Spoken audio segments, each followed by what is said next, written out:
Hello and welcome to News Now. I am Omobolanle Adeshui. Following a series of ongoing consultations in a bid to clinch the presidential ticket of the All Progressives Congress, APC, Ekiti State Governor KAYODE FAYEMI says he remains the most qualified aspirant capable of repositioning the nation back to the path of socio-economic prosperity. FAYEMI, who is also the chairman of the Nigeria Governors Forum, stated this in Ibadan, where he met with delegates and party stalwarts to solicit their support ahead of the party's national convention. All of us are out there. Yes, about 23 of us, from what I gather, submitted the form. Even though I only see about 4 or 5 of us going around Nigeria soliciting support from party members, they may have other strategies that they're looking at. And the same values that have driven me into pro-democracy activism, they're still the same values that are propelling me into wanting to serve Nigeria at the highest level.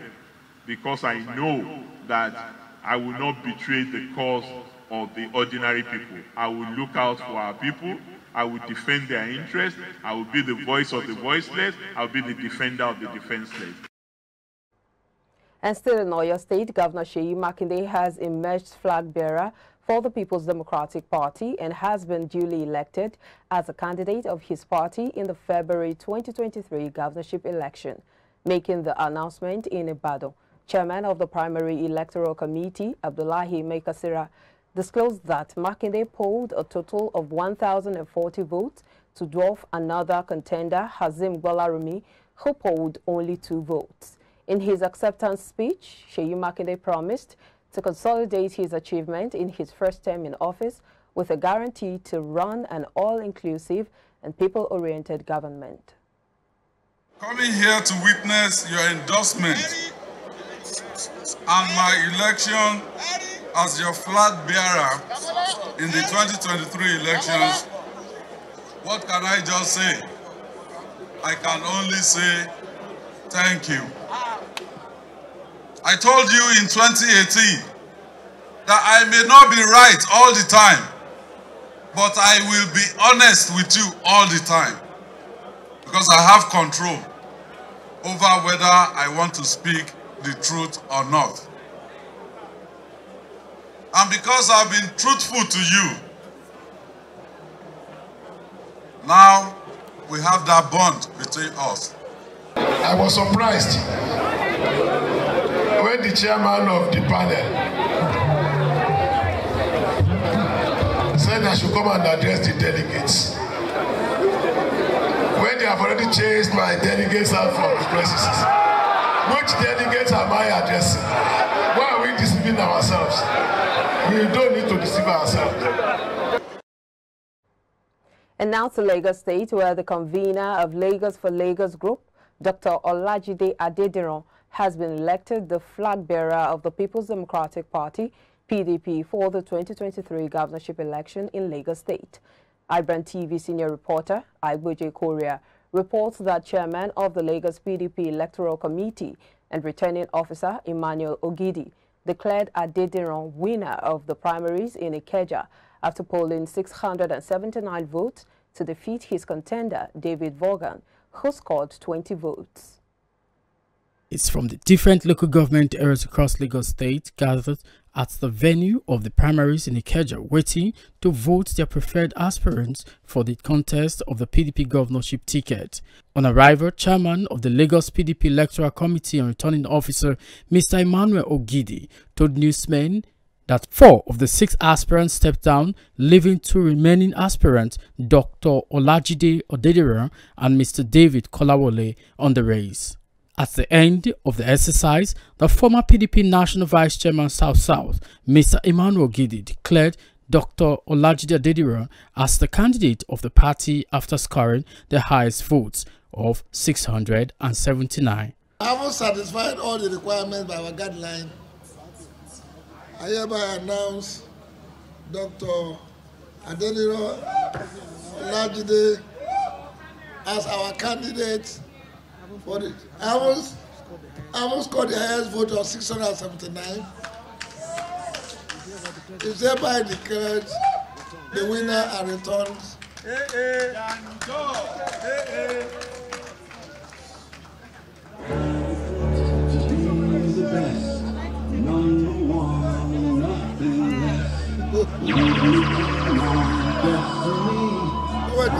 Wait.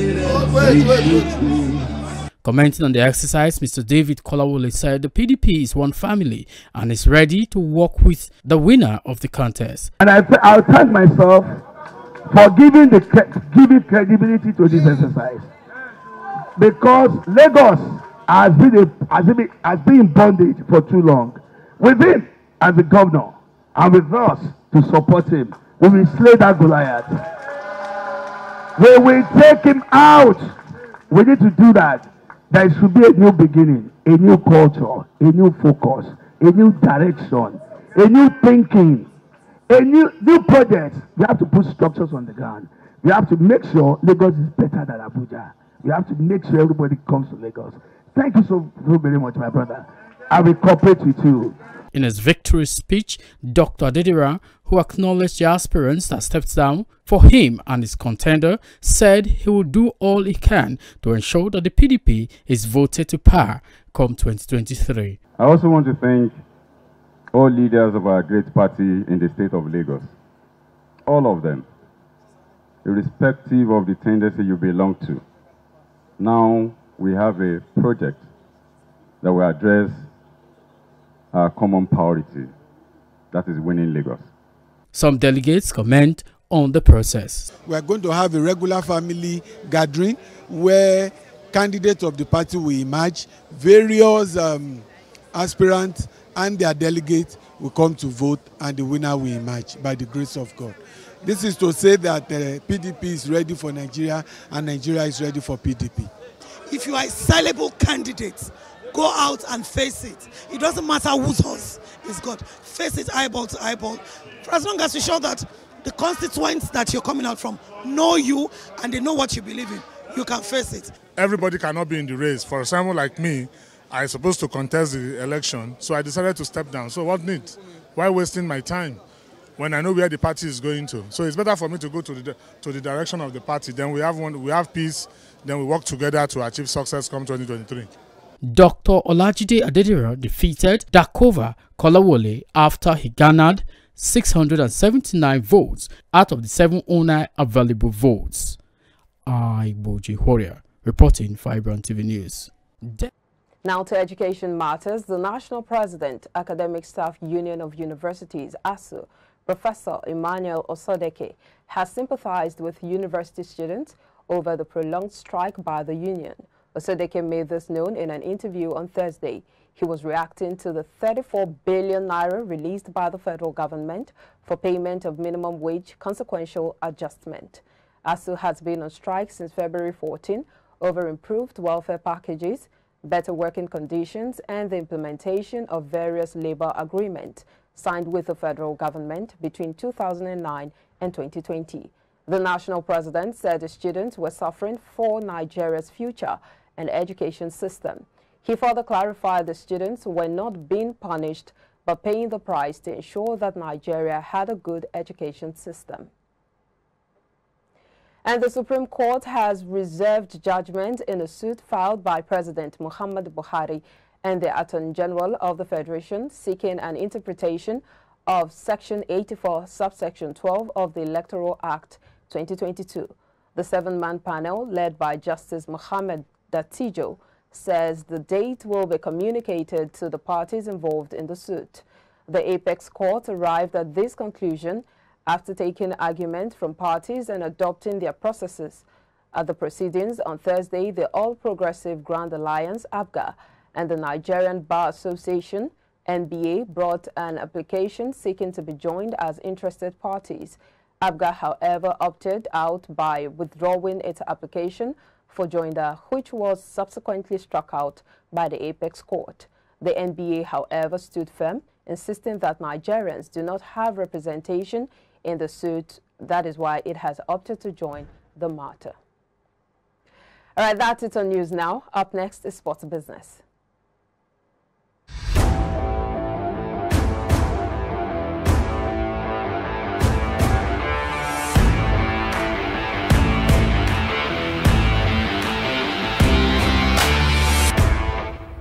Tottenham Hotspur is receiving a cash injection of $187 million from its majority shareholder to invest in the Premier League club both on and off the pitch.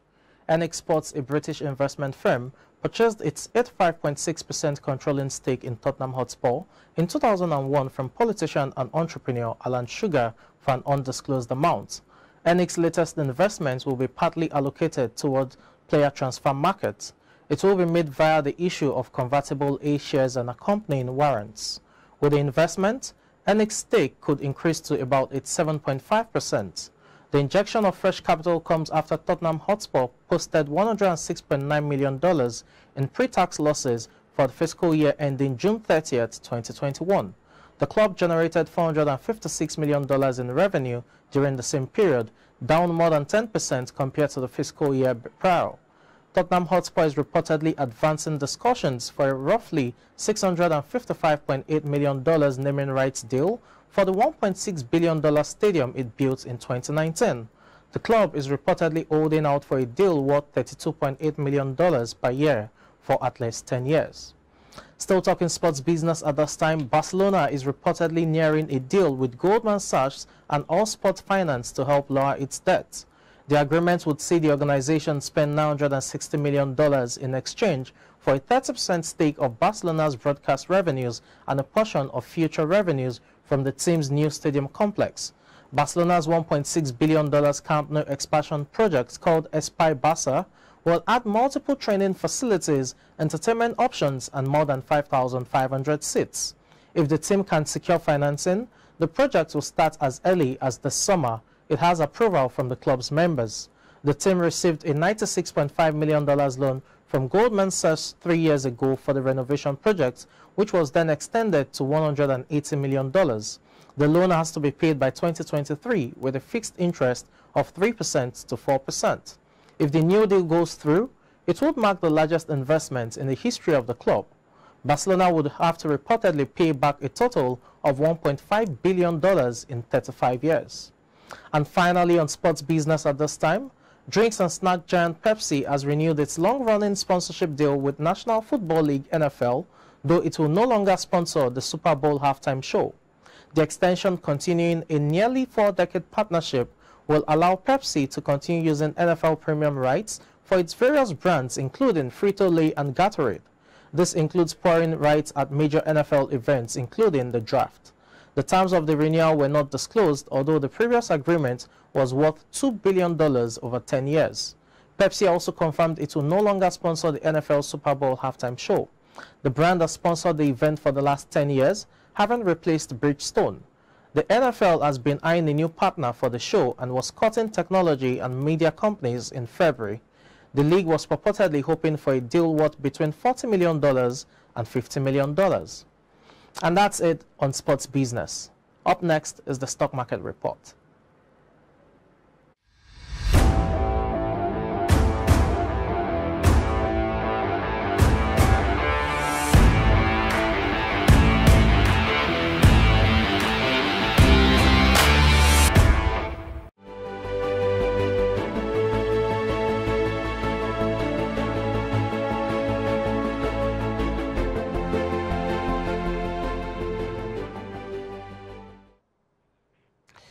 Hello, welcome to Business News. I am Frank Komalape. And now, Nigerian equities market on the Nigerian Exchange Limited continues. Well, the Nigerian equities market jumped on Thursday by 1.06% to reverse the previous losses.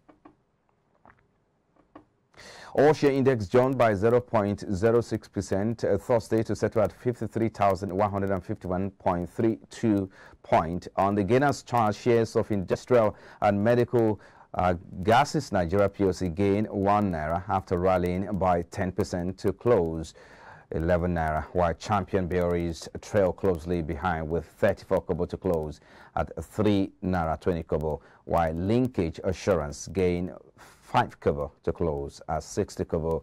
Shares of livestock and WAPCO jumped by 10 kobo and 165 kobo each to close at 1 naira 46 kobo and 28 naira 15 kobo respectively. On the losers list now, Nigeria's police force microfinance bank declined by 20 kobo to close at 182 kobo at the end of the trading session on Thursday, trailing behind shares of UACN, shedding about 123 kobo to close at 11 naira 65 kobo, while shares of Academy Press, Learn Africa and Royal Exchange shed about 9.6%, 8.9% and 5.3% in that order. All right, and that's, of course, what we have for you on the market report at this hour. Many thanks for watching. I am Franco Malape. The rest of the news continues in a moment.